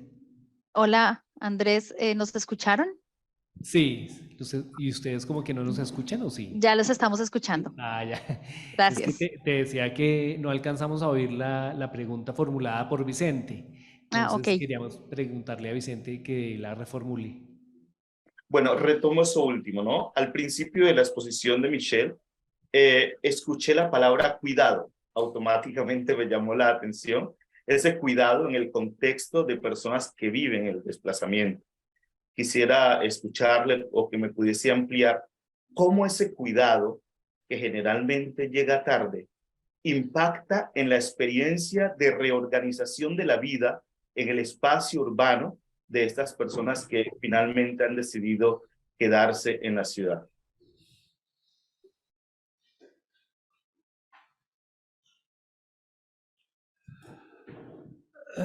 Merci, c'est très intéressant, mais c'est vraiment très intéressant, mais du coup, il faudrait poursuivre la conversation parce que tout dépend de... c'est un cas qui est très intéressant, évidemment, sur Quibdó, évidemment, avec 70 000 desplaçados, voilà, c'est considérable, c'est très important, évidemment avec l'intervention des ONG, mais ça serait intéressant, mais peut-être que c'est pas le moment maintenant, c'est juste pour donner un petit peu la méthode de raisonnement face à une question comme celle-ci. Je pense que ce qui est intéressant de savoir, c'est quelles sont les ONG internationales, ONG nationales, il y a la CODESC, je pense qui est toujours une ONG importante, qui n'a pas la même attitude que des ONG internationales probablement. Est-ce que les gens sont mis dans des camps? Moi, j'avais l'expérience qu'en Colombie, il n'y avait pas de camps. Alors, il y a eu les Comunidad de Paz, qui est autre chose, qui n'est pas tout à fait comme des camps, mais l'expérience colombienne, c'est que précisément, il n'y a pas de camps. Il y a des gens qui sont effectivement parqués, on va dire, dans des périphéries, Mais ils ne sont pas regroupés explicitement dans des camps, et encore moins dans des camps fermés. Donc ça fait une différence, savoir est-ce que les camps sont des espaces organisés par les ONG elles-mêmes pour venir en aide à la population? Est-ce que c'est des lieux où on propose aux desplaçados de se réinstaller définitivement, puisqu'elles ont décidé de rester dans la ville et non pas de retourner dans leur lieu leur village d'origine? Ça, effectivement, on revient sur cette question de, évidemment, le déplacement est un facteur d'urbanisation très important, d'urbanisation précaire, et là, il y a des choses intéressantes à étudier, en tout cas, alors à faire, je ne sais pas, en termes pratiques, mais à étudier du point de vue de l'anthropologie ou de la sociologie. Il y a des mécanismes d'établissement, d'habitabilité sur le lieu même. Comment est-ce que les gens, si c'est l'organisation humanitaire qui crée des boîtes dans lesquelles on va mettre les gens, je pense qu'on aura du mal à imaginer cette habitabilité des gens. Voilà, je pense qu'il y a beaucoup de questions méthodologiques qui sont posées à partir de cette intervention de Vicente, qui me semble tout à fait intéressante. Et c'est un cas typique, c'est-à-dire un cas typique de l'urgence durable. Des ONG sont là, qui ont pour principe que les gens ne sont pas des sujets qui vont agir, mais sont des gens qui attendent. Et donc, s'ils attendent, ils ne doivent rien faire. Et là, il y a une contradiction, bien évidemment, puisque avec la longue durée, il y a une contradiction, il peut y avoir des conflits. C'est comme ça qu'il y a des conflits entre les travailleurs humanitaires et les habitants. Un conflit qu'on trouve régulièrement, comme je l'avais évoqué, dans les camps de réfugiés, où les gens veulent transformer l'espace et où les travailleurs humanitaires leur disent « Non, vous n'avez pas le droit de transformer l'espace parce que vous êtes dans une situation provisoire, vous êtes en attente. » Et donc, voilà, ce conflit autour de l'attente, conflit autour des temporalités. Il y a la temporalité de l'attente et il y a la temporalité de la vie sociale. La temporalité de la vie sociale où les gens se projettent et on a toujours besoin, et tout le monde a toujours besoin de se projeter. Et donc se projeter, ça veut dire imaginer une installation dans un lieu matériel, social, économique, politique, etc., etc. Donc là, je pense que c'est un terrain que je trouve très riche et passionnant, et voilà, ça me pose plein de questions de type méthodologique, problématique, etc. Dans le cas de Quibdó que Vicente est en train de rechercher, c'est des quartiers de différents types. C'est des quartiers de la ville, quoi. C'est des quartiers qui ont été créés à partir de l'aide humanitaire, mais aussi ils ont été en attente dans les coliseos de apartado d'abord, et oui. Après ils se sont réinstallés dans des quartiers à peu près prêts pour l'habitabilité, et d'autres ont fait des invasions au nord de Quibdó pour s'installer, et maintenant c'est des quartiers, non? D'accord. Un peu périphériques. Oui. Non, mais c'est passionnant. Après, si je suis correct, Vicente, ou tu peux ajouter quelque chose pour répondre un peu C'est-à-dire, Michel ne connaît pas la réalité de Quibdó, mais peut-être tu peux un peu ajouter quelque chose pour la compréhension du cas. Sí, efectivamente. Creo que es muy apropiado el abordaje y la explicación que me ofrece Michel me da para continuar avanzando en esta investigación.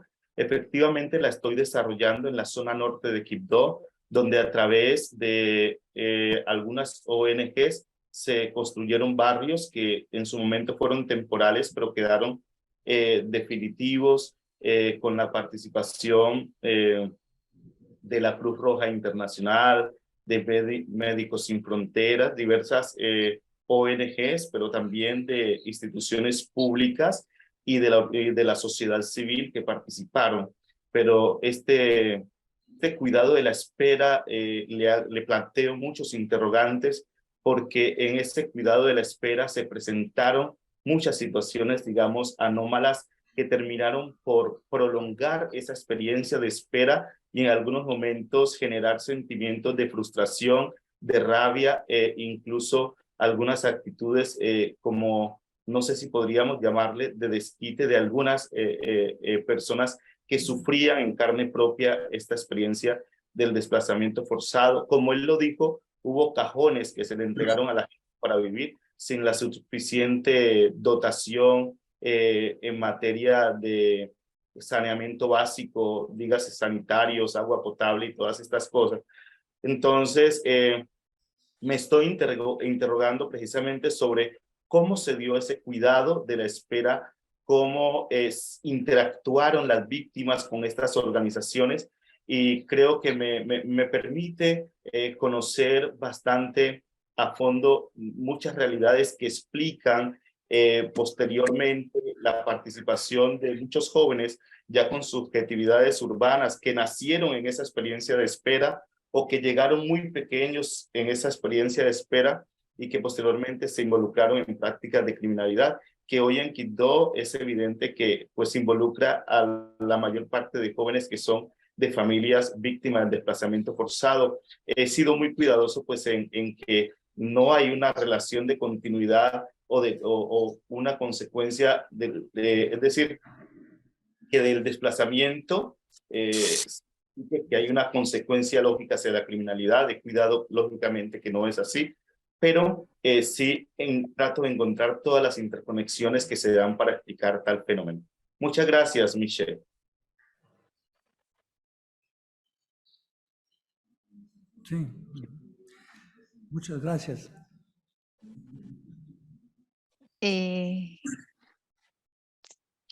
¿Seguimos con la siguiente pregunta o...? Sí, ¿hay ¿Sí? más en el chat? Sí, tenemos una última de Pedro Rodríguez. Entonces, Pedro, adelante con tu intervención. Muchas gracias por la invitación. Al profesor Rayet, saber su opinión documentada acerca de cómo las migraciones, pero particularmente el desplazamiento forzado aunado con habitantes de calles locales, conforman una nueva tendencia fuerte que se multiplica en las ciudades como un neonomadismo urbano, con el agravante de la estigmatización, persecución y condena, y con mediado por un asistencialismo que asegura la miseria y la precariedad de estas personas, hasta el punto de que abandonan ese asistencialismo y estas personas quedan prácticamente desubicadas, estigmatizadas y condenadas a la miseria.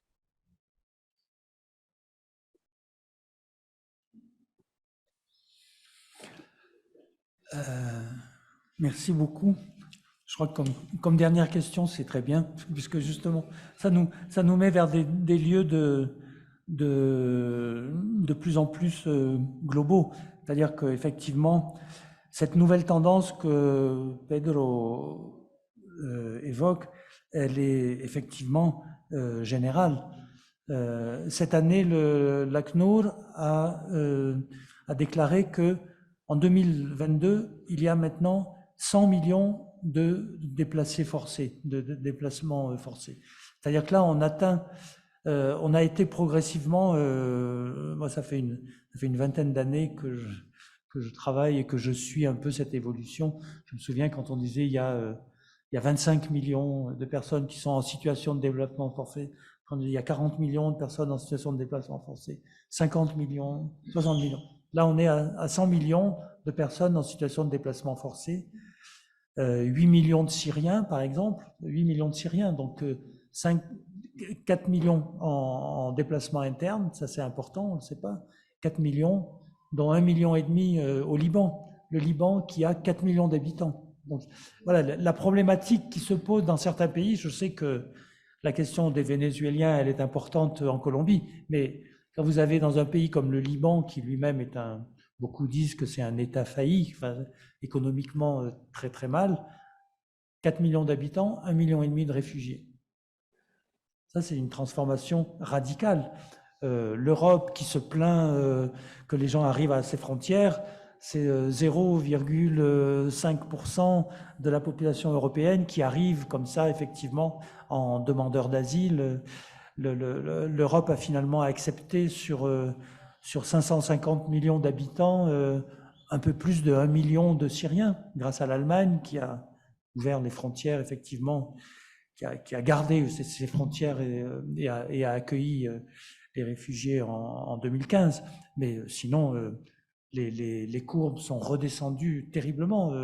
L'Europe accueille très très peu de ces personnes que vous évoquez, de ce néo-nomadisme précaire, hein, et qu'on voit aussi beaucoup en Amérique latine. Donc, je disais, j'étais au Brésil. Au Brésil, la problématique, évidemment, des Vénézuéliens, des Haïtiens. En Haïti, il y a à la fois les catastrophes naturelles avec le tremblement de terre, mais aussi la faillite de l'État, la crise politique, la crise sociale, économique, politique généralisée, qui fait que, effectivement, les gens sont en chemin pour aller chercher refuge ailleurs. Alors, tout ça, il me semble que tout ça pourrait être repensé dans un cadre où on accepterait l'idée que le monde est en mobilité, avec une part importante aujourd'hui et de plus en plus importante de mobilité précaire. Ce qui voudrait dire, par exemple, que les expériences d'accueil, soit au niveau national, soit au niveau urbain, au niveau des villes, soient pensées aussi en ayant des dispositifs qui permettent l'accueil immédiat, qui permettent aussi de voir avec les personnes qui sont là, qu'est-ce qui peut être fait, qu'est-ce qu'elles peuvent faire, comment les accueillir dans les meilleures conditions possibles. Le monde aujourd'hui en général n'est pas dans cet état d'esprit-là. Le monde est dans un état d'esprit de fermeture, d'hostilité et de rejet de ces néo-nomades que vous évoquez, précaires, que j'appelle les indésirables. C'est pas moi qui les appelle, c'est les politiques qui les produisent comme des indésirables. Donc j'en dirai pas plus. Je vous invite à venir à la conférence que je donnerai demain au musée Fragmentos, qui est exactement sur ces questions-là. Je vous remercie. Merci beaucoup. Merci beaucoup. Y gracias a todos los participantes. Entonces podemos dar por terminado el evento.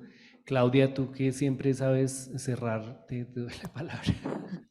No, pues agradecerle inmensamente, pues en primer lugar a Michelle por aceptar esta invitación, por acompañarnos con estos temas tan interesantes. Efectivamente, quedamos, digamos, provocados de seguir alentando más conversaciones y seguramente muchos otros temas que seguiremos desarrollando. Agradecerle muchísimo a todas las personas que han asistido tanto a nivel presencial como virtualmente por acompañarnos en este evento el día de hoy. Recordarles que a través del correo electrónico les vamos a enviar la grabación que estamos haciendo el día de hoy para que luego podamos hacer una difusión también más amplia de esta actividad. A través del chat, sobre todo las personas que han estado conectadas hoy, les hemos compartido un enlace para que quienes quieran recibir información de las actividades que realiza la red antropourbana y también, digamos, por ese medio circulamos muchas otras informaciones que consideramos pertinentes. Quienes quieran estar informados al respecto, pues pueden enviarnos sus datos a través de ese enlace y no, ya desearles una feliz noche a todos ustedes. Bueno, tener después seguramente la posibilidad de conversar quienes estamos un poco lejos de Bogotá en este momento, en otro momento con Michelle. Y pues agradecerle también a los otros compañeros que han estado en la coordinación y organización de este evento, muy especialmente a Thierry Lull, que como miembro y líder de la SUR ha estado, digamos, jugando un papel importante en esta colaboración que tenemos para el día de hoy. Agradecerle también muchísimo a Andrés Salcedo, que ha hecho una gran gestión a la Universidad Nacional de Colombia y particularmente la Oficina de Posgrados en Antropología, que nos dieron el apoyo para estar aquí con ustedes, y también a las personas de Lingua Viva que hoy nos hicieron el apoyo en la traducción simultánea. Entonces, agradecerles también muchísimo por todo el apoyo técnico y demás a esta actividad. Entonces, pues nos despedimos de todos ustedes, mandándoles un abrazo muy grande, caluroso, y bueno, seguir con mucho ánimo entonces en todos estos temas apasionantes de investigación y de difusión también de los trabajos que hay con relación a estos temas. Entonces, muchísimas gracias nuevamente a Michelle y a todos y esperamos entonces vernos en una próxima oportunidad. Aplausos. Chao, Claudia. Chao a todos.